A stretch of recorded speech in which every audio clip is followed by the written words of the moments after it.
I'm Chanel.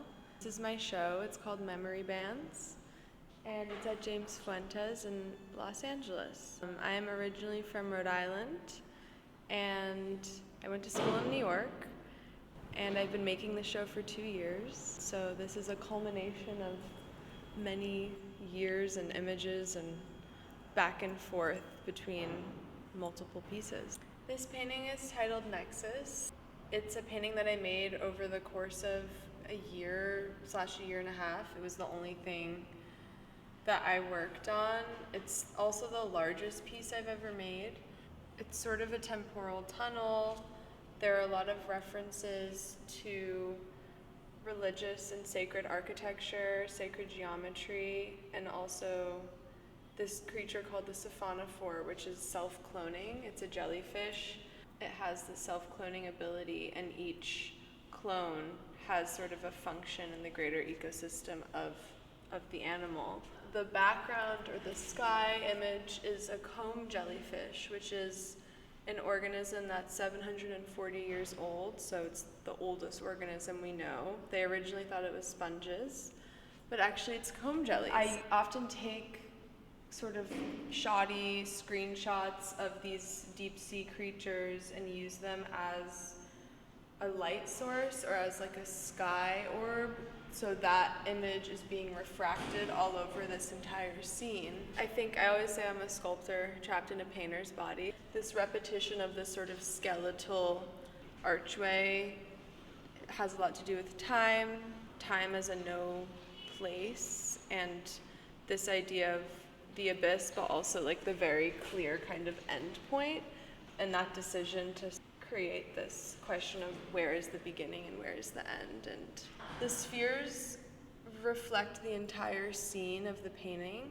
so it does also bring to light the question of like, am I looking at the actual scene, or am I looking at like a sphere?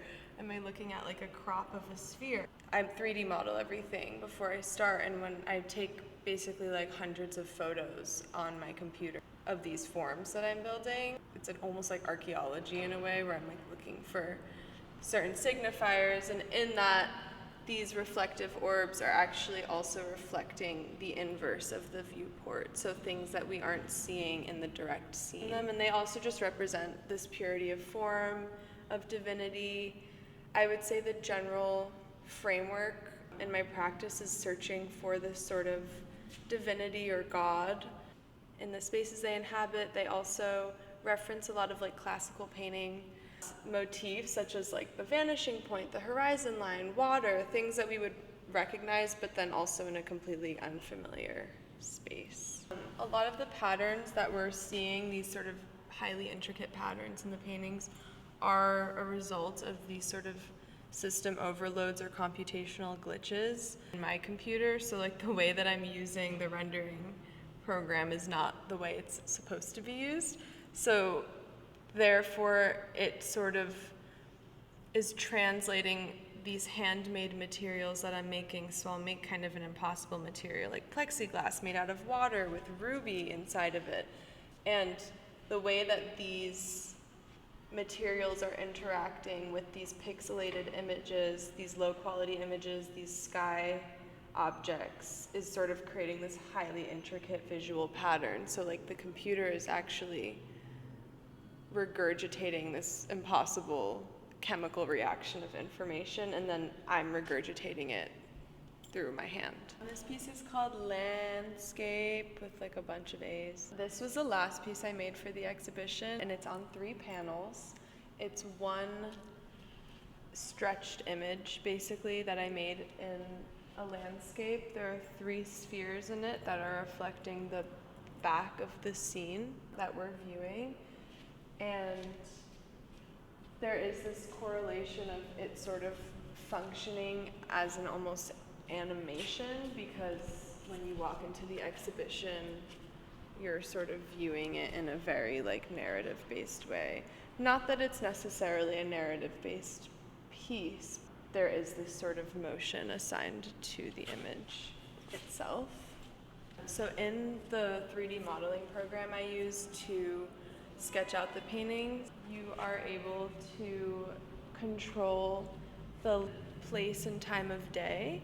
So this specific lighting in space is actually in Egypt. Basically, you can pick like a specific year in the past or in the future. So I could say like Egypt, September 14th, 1934, and it'll give me the exact lighting coordinates of the sun on that day.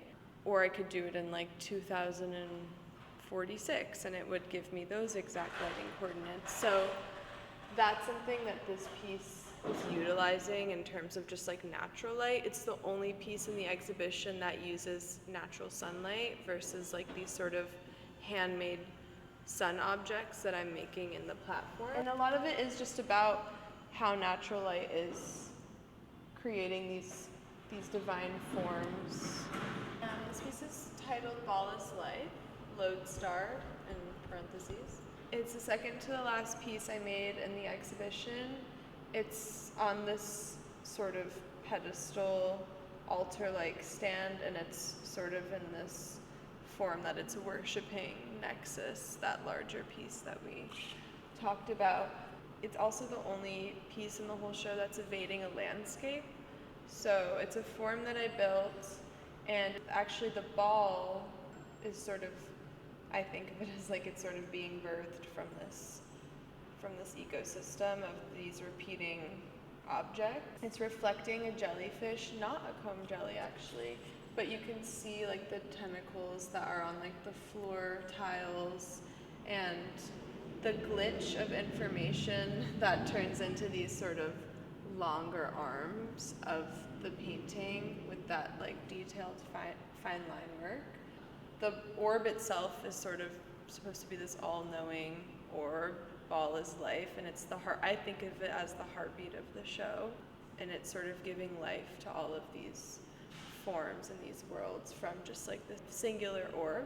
It's also, I think, a piece that I think a lot about like worship and purity in terms of just like the color, but also the way that it's being presented to the viewer.